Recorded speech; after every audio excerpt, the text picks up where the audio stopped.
அனைத்து நல்லுள்ளங்களுக்கும் வணக்கம். நான் உங்கள் ரவிக்குமார். தினம் ஒரு தகவல் அடிப்படையில் ஜியோ பாலிட்டிக்ஸ் புத்தாண்டு அதுவுமா 2ஆம் தேதி சம்பவம் ஸ்டார்ட் ஆகிடுச்சு. அங்கே ஈரானுக்குள்ளார தேவைப்பட்ட படைகளையே நாங்கள் அனுப்புவோம், அவ்வளோதான், முடிச்சுடுவோம் ஈரான், இன்னும் என்ன அங்கே சத்தம், இதுதான் உங்களுக்கு கடைசி வார்னிங்னு இன்றைக்கி ட்ரம்ப் அவர்கள் ஒரு மிரட்டலாக விட்டுட்டார். அதனால் அங்கே இருக்கக்கூடிய சூழ்நிலைகள் என்ன, தேவைப்பட்ட படை வீரர்களே அனுப்புவாங்களா அமெரிக்கான்ற மாதிரி டைரெக்டாகவே சொல்லிட்டார். அப்போ மறுபடியும் அங்கே வார்த்தை மோதல்கள் அதிகமாகி விட்டது. ஜூஸை புளிகிற மாதிரி புளிஞ்சிருவோன்றது இந்த பக்கம், அடிச்சனா காணாமல் போயிடுவோன்றதும் இந்த டைலாக் பயங்கரமாக வர ஆரம்பிச்சிடுச்சு. சரி, சம்பவம் நம்பர் 1. சம்பவம் நம்பர் 2, அந்த ஏமனுக்குள்ளார சவுதி பேக்கட் ஃபோர்ஸுக்கும் அந்த ஏமனில் இருக்கக்கூடிய எஸ்டிசின்னு சொல்லுவாங்க அவங்களுக்கும் பயங்கர சண்டை. ஒரு பகுதியை பிடிச்சிட்டாங்க சவுதியினுடைய பேக்கட் ஃபோர்ஸ். ஒன்றும் யாரும் தடுக்க முடியல. இனி பாகிஸ்தான் களத்தில் இறங்க போகுதுன்ற மாதிரிலாம் சொல்கிறாங்க. அணுகுண்டு பாய்ஸுக்கு வேலை வந்துருச்சு அந்த இடத்துல. சரி, 3வது இடமும் ஒரு சம்பவம் இருக்குது. அங்கே இன்றைக்கி கார்கியூ பகுதியில் ஒரு சின்ன விலங்கு கூட இல்லை, தெருநாயை கூட கொண்டு போட்டாங்க. யார்? ரஷ்யா தரப்பில் குண்டை வீசி. அது இல்லாமல் பிரசிடெண்ட் ஆஃபீஸினுடைய மிக முக்கிய தலைவராக புடனோ அவர்களை தேர்ந்தெடுத்திருக்கிறாங்க உக்ரைன் தரப்பிலிருந்து. அதனால் பல அதிர்ச்சி சம்பவங்கள், பல அதிரடி சம்பவங்களை இன்றைக்கி பார்க்க போகிறோம். வாங்க நண்பர்களே, யுத்த களத்துக்கு செல்வோம். ஸோ வீடியோக்குள்ளே போகிறதுக்கு முன்பு நீங்கள் நம்ம சேனலை சப்ஸ்கிரைப் பண்ணலாம், சப்ஸ்கிரைப் பண்ணிட்டு வாங்க. மறக்காம பெல் பட்டன் கிளிக் பண்ணி ஆல் ஆப்ஷன்ஸ் கொடுங்க. வீடியோக்குள்ள போகலாம்.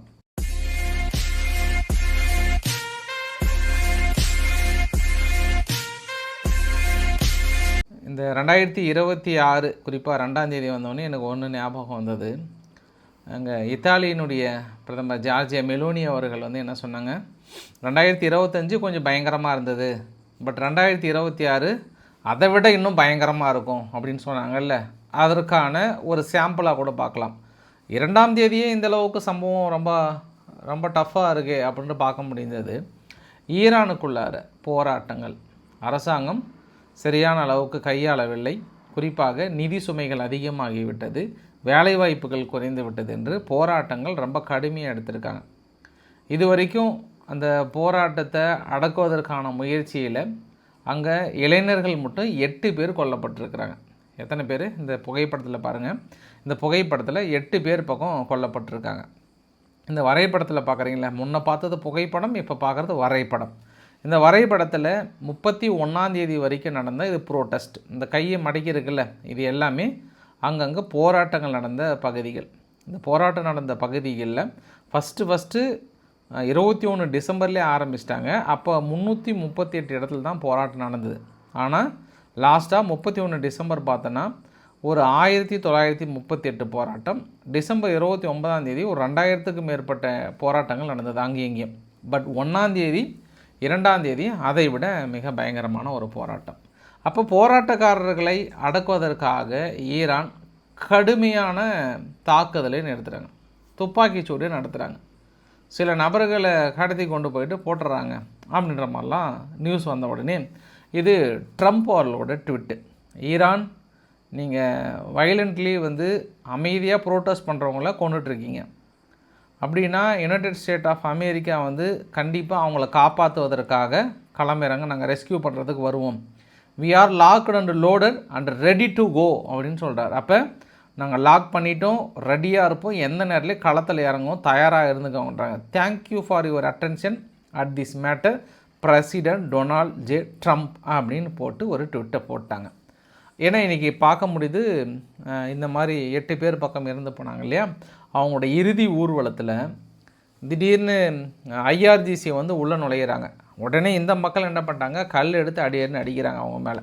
இந்த மாதிரி பல இடங்களில் பல சம்பவங்கள் ஈரான் அரசுக்கு எதிராக ஐதுல்லா அலி காமேனி அவரோட உருவப்படத்தை எரிக்கிறது, இந்த மாதிரி ஏகப்பட்ட சமாச்சாரங்கள் அங்கே நடந்துகிட்ருக்கு. அப்போ நம்ம 31ஆம் தேதியோட 1ஆம் தேதி 2ஆம் தேதி தெரிஞ்சு போச்சு. அப்போ அமெரிக்கா தெளிவாக சொல்லிட்டாங்க. இதை தான் இஸ்ரேல் எதிர்பார்த்தாங்க. இஸ்ரேல் தலைவா, சீக்கிரம் உங்கள் ஸ்டேட்மெண்ட் இன்னும் வராமல் இருக்குது, அங்கே சம்பவம் போயிட்டுருக்கு, இன்னும் என்ன தலைவா இன்னும் அமைதியாக இருக்கே அப்படின்னு நெதன்யாஹு அங்கே தான் இருந்தார். அதனால் கரெக்டாக இந்த ட்விட் வந்துருச்சு. இதுக்கப்புறம் இஸ்ரேல், நாங்கள் பார்த்துக்குறோம் தலைவா, நீ ட்விட் போட்டிங்க இல்லையா, இனிமேல் நாங்கள் பார்த்துக்குறோன்ற மாதிரி தான். ஆனால் ஈரானுடைய டிஃபென்ஸ் மினிஸ்டர் குறிப்பாக ட்ரம்ப்போட அந்த இதை ரிமார்க்கை உடைத்தெறிந்திருக்கிறார். என்ன நினச்சிட்ருக்கீங்க, அந்த 12 நாள் யுத்தத்தில் நாங்கள் நிறைய விஷயங்கள் அதை விட இன்னும் அட்வான்ஸ்டாக போயிட்டுருக்கோம், யாராக இருந்தாலும் சரி முடிச்சிடுவோம், கதையை புழிஞ்சிடுவோன்றாங்க. அவ்வளோதான், அந்த கனவுலாம் வந்துடாதீங்க அமெரிக்கா அப்படின்ற மாதிரி சொல்கிறாங்க. ஈரானுடைய ஸ்பீக்கர் என்ன சொல்கிறாங்கன்னா, இஸ்ரேலினுடைய அஃபீஷியல் டொனால்ட் ட்ரம்ப் அவர்களே இப்படி சொல்கிறாரு. அதாவது அமெரிக்காவுடைய அதிபர் கிடையாது அவர், இஸ்ரேலினுடைய அஃபீஷியல் ஸ்போக் பர்சன் திரு டொனால்ட் ட்ரம்ப் அவர்களே, நீங்கள் கனவு காண்றதெல்லாம் ஒரு பொழுதும் நடக்காது. அப்படி நீங்கள் எங்கள் மண்ணுக்குள்ளே காலடி வச்சிட்டிங்க அப்படின்னா மறுபடியும் நீங்கள் உயிரோடே போக முடியாது, முடிச்சுட்டு உங்கள் கதையன்ற மாதிரிலாம் அவங்க ஒரு பக்கம் மிரட்ட. அப்போ நம்ம என்ன புரிஞ்சிக்கலாம் அப்படின்னா, அங்கே ஈரானுடைய பார்லிமெண்ட் ஸ்பீக்கர் எல்லாருமே ஆளுக்கு இன்றைக்கி கருத்து சொல்லிட்டாங்க. இன்றைக்கி ஒத்த ட்வீட்டு யார், ட்ரம்ப் அவர்கள் போட்டதுக்கப்புறம் ஈரான்லேருந்து ஒரு 5 முக்கிய நபர்கள் போட்டு அள்ளி வீசுகிறாங்க. சும்மா ட்ரம்ப் வந்தாலே பிடிச்சிருவங்களே கதையே அப்படின்ற மாதிரிலாம் இவங்க ஒரு பக்கம் பயங்கரமாக அப்படி அள்ளி வீச, கடைசியில் அந்த பக்கம் வேறு யாருமே பேசலை. அமெரிக்கானுடைய முன்னாள் செக்ரட்டரி அந்த மைக் போம்பியோ அவர் என்ன சொன்னார்னா, ஏதோ ஒபாமா இருக்கும்போது தான் இந்த ஒரு சான்ஸை மிஸ் பண்ணிட்டாங்க. ஆனால் இப்போ ஒபாமா இல்லைலே, இப்போ ட்ரம்ப் களத்தில் இறங்கினார்னா முடிச்சிருவாங்களே ஈரான், இனி உங்களுக்கான நாட்கள் எண்ணப்பட்டு கொண்டு இருக்கிறது அப்படின்லாம் சொல்லியிருக்காங்க. அதுக்குள்ளே அங்கே உள்ளே இருக்கிற குரூப்ஸ் எல்லாம் வழக்கமாக இது மாதிரி சமயத்திலாம் ஃபேக் நியூஸ்லாம் நிறையா பரவும். உடனே எல்லா அரசாங்க பேங்க்குமே ஒரு சீக்ரெட் லெட்டர் ஒன்று எழுதிட்டாங்கன்னா அவங்களே இந்த லெட்டரை ஒன்று பரப்புகிறாங்க. அதாவது ஈரானுடைய மக்கள் மத்தியில் அவ்வளோதான், பேங்க் எல்லாம் க்ளோஸ் ஆக போகுது, ஏடிஎம் க்ளோஸ் பண்ண போகிறாங்க, போராட்டத்தை இது பண்ண போகிறாங்க, அதனால் மக்களே சீக்கிரம் பரவுங்க, சீக்கிரம் போய் பேங்க்கில் பணம் எடுங்க, அதை எடுங்கன்னு சொன்னோடனே எல்லோரும் ஒரே நேரத்தில் போயிட்டு பணம் எடுத்தாங்கன்னா என்ன சூழ்நிலை வரும்? அங்கே கொஞ்சம் கடினமான சூழ்நிலை வரும் இல்லையா? அதனால் வழக்கமாக இன்றைக்கி எதிர்ப்பு அலையில் நாங்கள் இத்தனை நாள் மக்களோட எழுச்சி போராட்டம் நினச்சோம், ஆனால் அது இல்லை, அது மொசாத்தும் அமெரிக்காவோட சிஐயும் பின்புலமாக இருந்து இயக்குகிறது என்று இன்று எங்களுக்கு தெளிவாக தெரிந்து விட்டது அப்படின்னு ஈரான் தரப்பில் அப்படியே அழகாக அப்படியே அடுக்கி வைக்கிறாங்க. இப்போ அதற்கு தான் பெசஸ்கியன் அவர்கள் என்ன சொன்னார்னா, இந்த போராட்டம் தானாக வராது, நம்ம மேலே வெறுப்பு இல்லாமல் நம்ம தூய ஆட்சியாக பண்ணிகிட்ருக்கோம், நம்ம மேலே இருக்குப்பா, அதை ஒத்துக்கோங்கப்பா அப்படின்னு நேற்றே சொன்னார். இருந்தாலும் அந்த மக்கள் ஒத்துக்கல. ஆனால் நான் இன்னொரு விஷயத்த சொல்கிறேங்க, அதே ஈரானுக்குள்ளார இன்னொரு விஷயம் நடந்தது.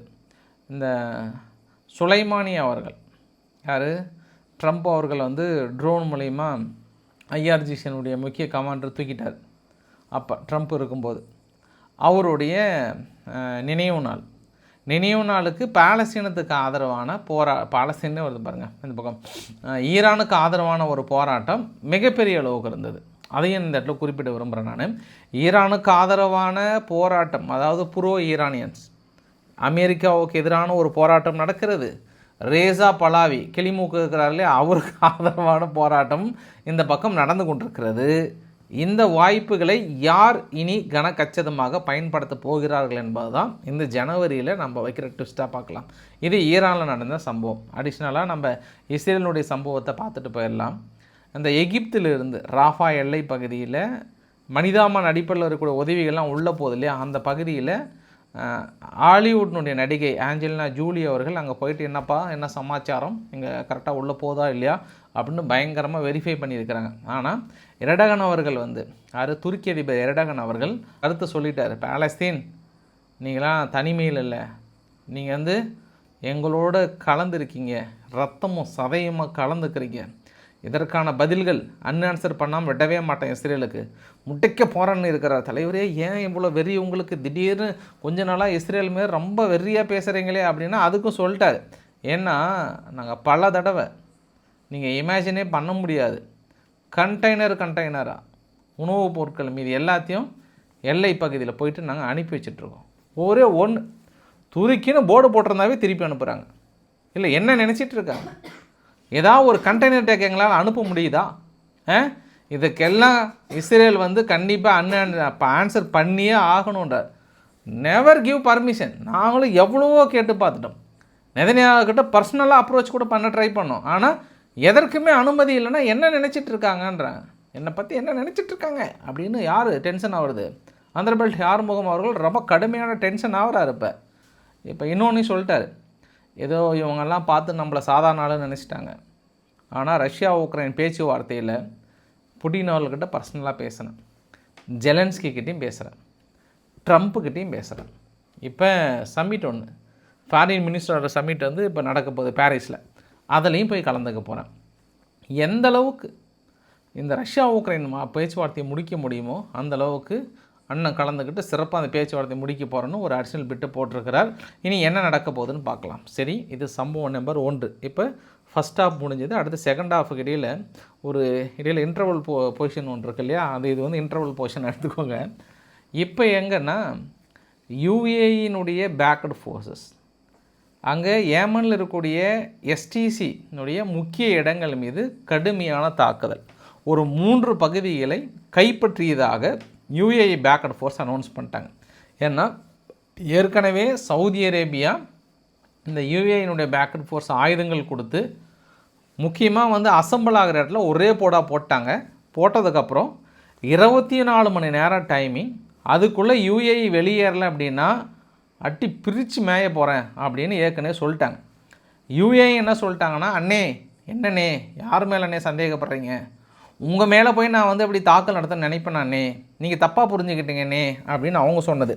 கரெக்டாக 24 மணி நேரம் முடிஞ்சதுக்கப்புறம் அந்த யுஏஇனுடைய சவுதியினுடைய பேக்டு ஃபோர்ஸ் எனக்கு கொஞ்சம் கன்ஃபியூஸ் ஆகுது. அதனால் உங்களுக்கு வரைபடத்தில் போயிட்டு எக்ஸ்பிளைன் பண்ணால் தான் எனக்கு கொஞ்சம் திருப்தியாக இருக்கும், உங்கள்கிட்டையும் கொஞ்சம் சொன்ன மாதிரி இருக்கும். அதனால் நம்ம எங்கே போகிறோம், வரைபடத்துக்கிட்ட போயிடலாம். இந்த வரைபடத்தை பாருங்கள். இந்த வரைபடத்தில் நம்ம ரொம்பலாம் கன்ஃபியூஸ் பண்ணிக்க வேண்டாம்.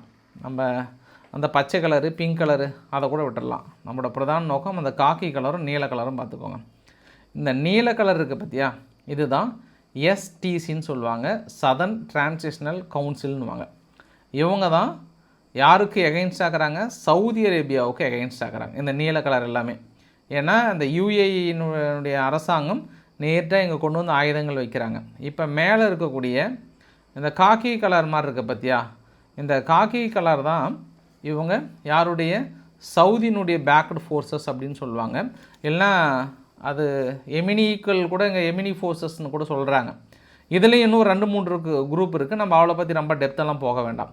அடுத்து உங்களுக்கு வரைபடத்தை காட்டுறேன் நான். இந்த பகுதியில் யுஏஇனுடைய பேக்டு ஃபோர்ஸ் வந்து உள்ளே இருக்கிற நீல கலர் இருக்கு இல்லையா, இந்த நீல கலர் யார், எஸ்டிசி மீது ஒரு பெரிய தாக்குதல், ஒரு குறிப்பிட்ட ஆயில் ஃபீல்டை நாங்கள் கைப்பற்றிட்டோன்னு சொல்கிறாங்க. அடின்னு அடிக்கிறாங்க. பக்கத்தில் இருக்கக்கூடிய வீடியோ பதிவை பாருங்கள். முக்கியமான இடங்களை நாங்கள் கைப்பற்றிருக்கிறோம் 3 பகுதிகள்னு சொல்லிட்டு இந்த ஹேட்ரமவுட்ன்ற பகுதியை நாங்கள் முடிக்க போகிறோன்னு சொல்லியிருக்காங்க சவுதியினுடைய பேக்டு ஃபோர்ஸஸ். உங்களுக்கு அடுத்த உங்களுக்கு வரைபடத்தையும் காட்டுறேன் நான். இந்த இடத்துல வந்து மஹரான்னு சொல்லுவாங்க. மஹரா பகுதியிலையும் வந்து கடுமையான தாக்குதல்கள் அடுத்தடுத்து முன்னேறி இருக்காங்க. இந்த பகுதியில் கீழே சவுதிக்கும் அமெரிக்காவுக்கும் ஒரு சின்ன இடத்த ஒதுக்கி இருக்கிறாங்க அப்படின்னு ஒரு குறிப்பிடத்தகுந்த விஷயம். ஸோ நம்ம என்ன புரிஞ்சிக்கலான்னா, இந்த இடத்துல 2 இஸ்லாமிக் நாடுகள், யார், ஒன்று யுஏஇ ஒன்று சவுதி, 2 பேருமே நேரடியாக சண்டை போடுறாங்களான்னா கிடையாது. 2 பேருமே தனது சகாக்களை வைத்து கொண்டு கடுமையான யுத்தத்தை தொடங்குறாங்க. இப்போ எஸ்டிசி இன்றைக்கி என்ன அனௌன்ஸ் பண்ணிட்டாங்கன்னா, நீ வந்து எங்கள் பகுதிக்குள்ளே வந்து அடிச்சிட்டிங்களோ இனி சவுதி நீங்கள் நிம்மதியாக தூங்க முடியாது, உங்கள் எண்ணெய் கிணறுல முடிக்க போகிறோம், நீங்கள் பொழக்க போகிறோன்னு இருக்காங்க. யார், இவங்க தரப்பில் இருந்து. சப்போஸ் இப்படி ஒரு முடிவை யுஏஇனுடைய பேக்டு ஃபோர்ஸ் எஸ்டிசி எடுத்துட்டாங்கன்னா அவங்க செத்தாங்க, முடிஞ்சது. ஏன், ஏற்கனவே பாகிஸ்தான் என்ன ஒப்பந்தம் போட்டிருக்கு, சவுதி அரேபியா மீது ஒரு சிறு தூசி பட்டால் கூட அந்த தூசிக்கு காரணமான நாடுகள் துவம்சம் பண்ணி தூளாக்கிட்டு போயிட்டே இருந்துருவோம். எடுலே அக்குள்ள இருக்கிற அணுகுண்டு வீசுலே 2 அப்படின்னு இவங்க காத்துட்டுருக்குறாங்க. இப்போ யார், அணுகுண்டு பாய்ஸ். அணுகுண்டு பாய்ஸ்னுடைய ட்ரூப் வந்து ஏற்கனவே 20,000 பேர் இருக்கிறாங்கன்னு கேள்விப்பட்டேன் நான். அவங்க சும்மா விடுவாங்களா, அண்ணனை தொட்டுட்டா, எங்கள் அண்ணனையை தொட்டுட்டியான்னு அவங்க உள்ளே ஓடி வர போகிறாங்க. இவங்கள அடிச்சிட்டாங்கன்னா இப்போ யுஏ என்ன பண்ணுவாங்கன்னா, பாகிஸ்தான் இங்கே வாங்க, என்கிட்ட வாங்கின கடனை வட்டி கூட வாங்காமல், ஏதோ நம்ம பையனாச்சு, நம்ம ஆள், நீ நம்ம ஆளுன்றதுனால நான் வந்து கடன் வட்டி கூட வாங்காமல் அடுத்தடுத்து எக்ஸ்டெண்ட் பண்ணிவிட்டு போனால் போகுதுன்னு கொடுத்து வச்சுருக்கிறேன், குடுலே என் பணத்தை குடுலே அப்படின்னு கேட்டாங்கன்னா என்ன பண்ணுவாங்க, பாகிஸ்தான் என்ன பண்ணுவாங்க. இப்போ பாகிஸ்தானுக்கு இப்போ ஒரு சத்திய சோதனையாக இருக்கும். ஆண்டவா நான் என்ன பண்ணுவேன், அவங்கள அடிக்கட்டுமா வேணாமா, அக்கள் இருக்கிற அணுகுண்டு இங்கே வெடிச்சிருட்டுமா அப்படின்ற மாதிரி கடைசியில் நீங்களே நசுக்கி வெடிச்சிட போகிறீங்க பாகிஸ்தான். நீங்கள் கொஞ்சம் பத்திரமா இருங்க. ஆனால் இனி சவுதி அரேபியா லைட்டாக அந்த பகுதியில் இனி குறைவதற்கு வாய்ப்புகள் இல்லை. இப்போ ரீசெண்டாக கூட கேள்விப்பட்டேன், யுஏ என்ன சொன்னாங்கன்னா, தம்பிங்களா ரொம்ப வேண்டாம் கொஞ்சம் அமைதியாக இருங்கன்னு சொன்னாலுமே எஸ்டிசி அனௌன்ஸ் பண்ணிட்டாங்களாம், இல்லை நாங்கள் விட மாட்டோம், இது எங்களோட மான பிரச்சனையாக இருக்குது, நாங்கள் கண்டிப்பாக இதை அடித்தே தீர்வோம்னு இவங்க இன்றைக்கி முடிவெடுத்ததாக கேள்விப்பட்டிருக்கேன். மறுவைத்த நபர்கள் அதை சொல்கிறாங்க. அதனால் நீங்கள் அடுத்து இந்த நியூ இயர் அதுவுமா இது இந்த இன்டர்வல் போர்ஷன், இந்த இன்டர்வல் போர்ஷனில் இப்படி ஒரு சம்பவம். அடுத்து இன்டர்வலை தாண்டி இப்போ எங்கே போகிறோம், நம்ம 2 சம்பவத்தை பார்க்க போகிறோம். இன்றைக்கி கிளைமேக்ஸ்லாம் அதிர வைக்கக்கூடிய சம்பவங்க. கிளைமேக்ஸுக்கு முன்னாடி அமெரிக்கா வந்து ரஷ்யாவுக்குள்ளார இருக்கக்கூடிய அமெரிக்கன் சிட்டிசனுக்கு ஒரு வார்னிங் கொடுக்குறாங்க. ஏலே முடிஞ்சால் எவ்வளோ சீக்கிரம் வெளியேறீங்களோ வெளியேறிடுங்களே, ரொம்ப கஷ்டம்லே, ரொம்ப ரொம்ப கஷ்டம், குடிச்சிருந்தீங்கன்னா துண்டோட கூட வந்துடுங்க, ஒன்றும் பிரச்சனை இல்லை, கிளம்புங்க, எவ்வளோ சீக்கிரம் கிளம்புறீங்களோ அங்கே சேஃபே கிடையாது, ஏன்னா ஏகப்பட்ட விஷயங்கள் போயிட்டுருக்குன்னு திடீர்னு ஒரு எச்சரிக்கை கொடுக்குறேன். ஏன் சம்மந்தம் இல்லாமல் திடீர்னு சொன்னாங்கன்னு எனக்கு புரியல. இல்லை ஒருவேளை இந்த தடைகள்லாம் தாண்டி அடுத்து தொடர போகிறாங்களான்ற இன்னொரு கேள்வி இந்த இடத்துல வச்சிட்டாங்க. ஆனால் இன்றைக்கி உக்ரைன் தரப்பில் குறிப்பாக ஜெலன்ஸ்கி தன்னுடைய எக்ஸலத்தில் என்ன போட்டிருந்தார்னா, அடுத்து நான் வந்து புட்டனோ அவர்கள், அவர் தான் இன்டெலிஜென்ட்டோட தலைமை பொறுப்பில் இருக்கிறார், அவரை நான் வந்து பிரசிடெண்ட் ஆஃபீஸுக்கு தலைமை பொறுப்பில் வந்து உட்கார வைக்க போகிறேன், ஏன்னா அதுதான் எனக்கு கரெக்டாக இருக்கும்னு நினைக்கிறாங்க. இப்போது நிலைமைக்கு ஜெலன்ஸ்கியோட நெருங்கி ரொம்ப ஒரு க்ளோஸ் ரிலேஷன்ஷிப்பில் இருக்கிறது புட்டனோ அவர்கள் தான். இவர் தான் அமெரிக்காவுடன் பேச்சுவார்த்தை நடத்தி அமெரிக்காவோட இன்டெலிஜென்ட்டுக்கும் ரொம்ப கோர்வையாக அசந்து போகிறார். சமீபத்தில் அமெரிக்காவில் ரஷ்யாவையே வியக்க வைக்கக்கூடிய 2-3 சம்பவங்கள் செஞ்சு விட்டுட்டாப்புல. அதனால் இவர் வந்து அங்கே தலைமை பொருள் உட்காந்துருக்கார். அதனால் புட்டனோ ஒரு குஷி மோடில் இருக்கிறார். இதுதான் வந்து நியூ டான்ஸ் அப்படி போட்டு தள்ளுறாரு பற்றியா, இதுதான் வந்து நியூ டான்ஸ். அவர் வந்து ட்ரம்ப்புக்கே வந்து டஃப் கொடுப்பார் போல். சும்மா அது ஏஐ மூலிமா ரெடி பண்ணதுங்க, அவர் இல்லை. ஏன்னா ஒருவேளை அவராக இருந்தாலும் இருக்கலாம். ஏன்னா ஜெலன்ஸ்கிக்கு பொறுத்த வரைக்கும் இந்த மாதிரி நடிப்பு அரக்கர்களை வந்து பிடிக்கும். நடிப்பு அரக்கன்றக்காலே அந்த மாதிரி ஆளுங்களை ரொம்ப பிடிக்கும் என்பது ஒரு கூடுதல் தகவல். பட் ஜெலன்ஸ்கி எதுக்காகன்னா, ஏற்கனவே அங்கே புடின் அவர்களும் இது மாதிரி கேஜிபியில் இருந்து தான் அவர் தலைமை பொறுப்புக்கு போனார், உளவுத்துறையில் வந்து. அதனால் அதே மாதிரி ஆளை நம்மளும் கொண்டு வந்துடலான்ற எண்ணத்தில் சொல்கிறாரான்னு தெரியல. ஆனால் இந்த ஒரு சம்பவம் நடக்கும்போதே கார்கியூ பகுதியில் அடின்னு அடிச்சிட்டாங்க இன்றைக்கி ரஷ்யா. அடின்னு அடித்ததில் பாவம் ஒரு நாய்க்குட்டி ஒன்று இறந்து போச்சு. அனிமலை கூட விட்டு வைக்காமல் தாக்கல் நடத்துகிறாங்க. நிறைய நாய்கள் கூட அனிமல் கூட இறந்து போச்சுன்றாங்க.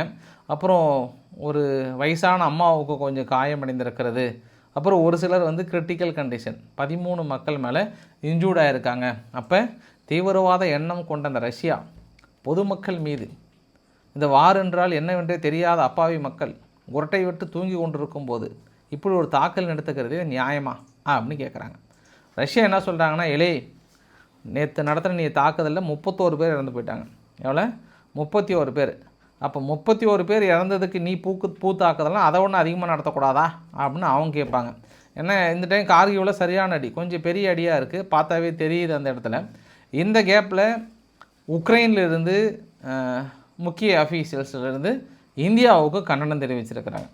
ஏன்னா பிரதமர் மோடி அவர்கள் என்ன சொல்லிட்டாருன்னா, எந்த வார் சூழ்நிலையாக இருந்தாலும் ஒரு நாட்டு அதிபருடைய மாளிகையை தாக்குதல் நடத்துவது என்பது அது சரியில்லைன்னு சொல்லிட்டு கண்டனம் தெரிவித்த உடனே, இந்தியா உங்களுக்கு என்ன தெரியும், ரஷ்யா வந்து ஏகப்பட்ட பொய் சொல்கிறாங்க, அதை நம்பி நீங்கள் எப்படி பேசலாம், அது வந்து முழுக்க இல்லைன்றாங்க. பட் ரஷ்யா இன்றைக்கி காலையில் அந்த நடத்தினதுக்கான ட்ரோன்லேருந்து எல்லா ஆதாரத்தையும் எடுத்து அமெரிக்கா கையிலையும் கொடுத்துருக்காங்க. இதற்காக நாங்கள் ஆன்சர் பண்ண போகிறோம் அப்படின்ற மாதிரி வந்து சொல்லியிருக்காங்க. இந்த வீடியோனோட நிறைவு பகுதி. எந்த அப்ஜெக்ஷனும் தெரிவிக்கலாம், இந்த வீடியோ கண்டினியூ ஆகும், இல்லைனா டெலீட் ஆகும்னு நினைக்கிறேன் நான். ஸோ இருந்தாலும் சொல்கிறேன் நான், இந்த நியூ இயர் செலிப்ரேஷனுக்கு ஈஸ்டர்ன் யூரோப்பில் நிறைய கட்டுப்பாடுகளை வைத்திருந்தாங்க. இருந்தாலும் ஜெர்மனி மிக மோசமாக, நெதர்லாண்டு, இந்த 2 நாடுகளும் மிக மோசமாக பாதிக்கப்பட்டு விட்டது. இந்த பட்டாசு வெடிக்கிறவங்களாம் என்ன பண்ணிட்டாங்க, எல்லாம் அங்கங்கே ஆஃபீஸர்ஸ் எங்கே இருக்காங்களோ அவங்க மேலே அடிக்க ஆரம்பிச்சிட்டாங்க. ஃபுல்லாக ஆம்புலன்ஸ் எல்லாமே பற்றி எரிய ஆரம்பிச்சிருச்சு. ஃப்ரான்ஸில் மட்டும் 1000க்கு பக்க கார்கள் வந்து எரிக்கப்பட்டிருக்கு நேற்று இரவு. ஜெர்மனி அதை விட மோசமாக பாதிக்கப்பட்டிருக்கிறது. எல்லோரும் என்ன சொல்கிறாங்கன்னா, இல்லீகல் மைக்ரன்ட்ஸ், இந்த அகதிகள் வந்ததுனால தான் ஒரு நியூ இயர் கொண்டாட முடியுது. அதே போலந்து பாருங்கள், ஒரு சின்ன அசம்பாவிதம் நடக்கலை. காரணம் என்ன, போலந்து டே அண்ட் நைட்டு முழிச்சிருந்து ஒரு அகதிகள் கூட உள்ளே வராமல் தடுத்து காத்து கொண்டு அரணாக இருந்ததுனால இன்றைக்கி இந்த நியூ இயரை ரொம்ப செலிப்ரேட் பண்ணுறாங்க. மற்ற நாடுகள்லாம் வந்து சிவப்பு கம்பளம் விரித்து வரவேற்று அவங்களுக்கான சலுகைகள் கொடுத்து அவங்களுக்கான ஆஃபர்லாம் கொடுத்து தங்க வச்சதுனால அவங்க நம்மளுக்கு கொடுக்குற பரிசா அப்படின்னு கேட்குறாங்க இவங்க. இப்போ நான் என்ன கேட்குறேன்னா, இவங்க கையில் இவ்வளோ கிராக்கர்ஸ் வச்சுருக்காங்க, நம்ம ஊரில் இந்த மேலே போய் வெடிக்கிற இந்த மாதிரி வெடி ஒன்று வாங்கினா 1600 30 ஷாட்டு, 2 வாங்கினா நாக்கு தள்ளுது 3000 அப்போ அகதிகளாக உள்ளே வரவங்களுக்கு அதை விட அங்கே காஸ்ட் அதிகம். அப்போ எப்படி அவங்களுக்கு அவ்வளோ காஸ்ட் வருது, யார் மூலிமா அவங்களுக்கு வருது, எப்படி கிடைக்கிது? எனக்கு அதுதான் பெரிய ஷாக்காக இருக்குது. அகதிகள் மூலிமா வரவங்களுக்கு எப்படி இவ்வளோ கிடைக்கிது? எப்படி நீங்கள் கண்மூடித்தனமாக அகதிகள்னு சொல்கிறீங்க? இல்லை இந்த என்ன பாய்ஸ் இந்த முடியெல்லாம் சிப்ளியாக விட்டுட்டு அங்கங்கே பச்சை குத்திட்டு சுற்றுவானுங்களே, அந்த மாதிரி பாய்ஸ் வந்து இப்படி வேக்குன்னு பண்ணுறாங்களா என்ன, எனக்கு ஒன்றும் புரியல எனக்கு. ஆனால் ரொம்ப மோசமாக இப்படி ஒரு கலாச்சாரம் வந்து அவங்க எதிர்பார்க்கவே இல்லை. ஐரோப்பாவை வந்து தூங்க விடாத இரவுகளாக பண்ணிட்டாங்க நியூ இயர் செலிப்ரேஷனை. நிறைய இடத்துல வந்து கொண்டாட்டங்களை கேன்சல் பண்ணாங்க. இருந்தாலும் இந்த அகதிகள் வந்து இந்த அளவுக்கு முடிச்சிட்டாங்க கதையை. அதனால தான் டேனிஷனுடைய பிஎம் ஃப்ரெட்ரிஸ்கியன் அவர்கள் என்ன சொல்லிட்டாருன்னா, இந்த மாதிரி அகதிகள், குறிப்பாக கிரிமினல் எண்ணம் கொண்ட அகதிகள் இனி கிரிமினலாக கருதப்பட்டு நாடு கடத்தப்படுவீர்கள். எங்களுடைய கலாச்சாரத்தை கெடுக்கின்ற எந்த ஒரு அகதிகளும் இனி எங்கள் நாட்டுக்குள் அனுமதி கிடையாது அப்படின்னு ரொம்ப தெளிவாக சொல்லியிருக்காங்க. இனி என்ன நடக்க போதோ தெரியல. எல்லாத்துக்கும் ஒரு முகக்குழி சுளிக்கக்கூடிய சம்பவமாக ஐரோப்பாவை வச்சு செஞ்சுட்டாங்க.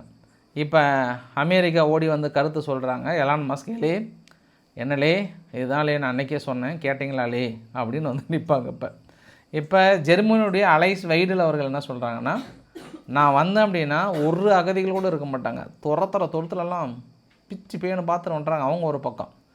அப்போ இங்கே ஃப்ரான்ஸில் மரியன் லீபென் அவர்கள் அவங்க என்ன சொல்கிறாங்கன்னா, இதுதான் கடைசி நியூ இயராக இருக்கும் அவங்களுக்கு, நான் வந்தேன்னா என்ன நடக்க போகுதுன்ற மாதிரி பாருங்கன்றாங்க. ஸோ ஐரோப்பாவுக்குள்ளார் பெரிய மாற்றங்கள் நிகழ்கிறது. அந்த மாற்றத்துக்கான சந்தர்ப்பங்களை ஏற்படுத்துமா இந்த 2026 காத்திருந்து செல்லும் 2026 டிசம்பர் வரைக்கும். ஸோ பிடிச்சிருந்தால் லைக் பண்ணுங்கள், உங்கள் ஃப்ரெண்ட்ஸுக்கு ஷேர் பண்ணுங்கள், சப்ஸ்கிரைப் பண்ணுங்கள். ரவிக்குமார் சோமு சேனல். நன்றி, வணக்கம்.